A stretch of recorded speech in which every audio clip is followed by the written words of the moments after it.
Vote দরজায় কড়া নাড়ছে, আর ঠিক এই সময়েই রাজনীতির অন্দরে চলছে টানাপোড়েন। দল বদলের হাওয়া যেন থামছেই না। একের পর এক শিবির বদলের রাজনীতিতে সরগরম রাজ্য। পাল্টে যাচ্ছে সমীকরণ, বাড়ছে জল্পনা। এবার ঘাসফুল শিবিরের দলীয় অন্দরে ভাঙনের সুর শোনা গেল জলঙ্গিতে। বুধবার রাতে এক সাংবাদিক বৈঠকে তৃণমূল কংগ্রেসের সঙ্গে দীর্ঘদিনের সম্পর্ক ছিন্ন করার ঘোষণা করেন প্রাক্তন বিধায়ক আব্দুর রাজ্জাক মণ্ডল।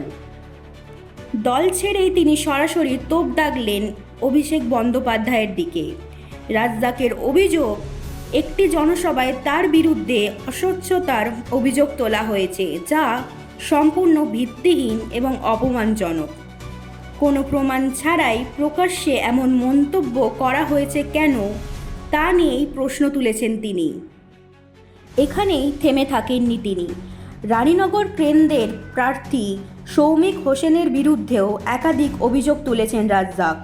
তার অভিযোগ, এলাকায় প্রভাব বিস্তারের উদ্দেশ্যে বাইরের লোকজনকে এনে প্রার্থী করা হচ্ছে। পাশাপাশি ভোট কৌশলী সংস্থা আইপ্যাকের বিরুদ্ধেও গুরুতর অভিযোগ তোলেন তিনি। রাজ্জাকের দাবি, আর্থিক লেনদেনের প্রস্তাবে সাড়া না দেওয়াতেই তাকে পরিকল্পিতভাবে দল থেকে সরিয়ে দেওয়া হয়েছে। বিদায়বেলায় রাজ্জাক মণ্ডল ভবিষ্যৎবাণী করেছেন, ডোমকল মহকুমার 3টি আসনেই এবার তৃণমূল হারবে।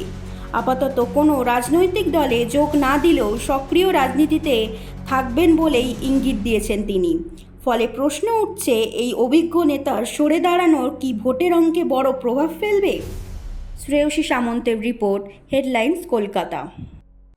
আনন্দ আর ভালোবাসার দীপ্তিতে গড়া সমুজ্জ্বল পরমা, ঠিক তোমারই মতো। শ্যাম সুন্দর কোম্পানি জুয়েলার্স, আগরতলা, উদয়পুর, ধর্মনগর, কলকাতা।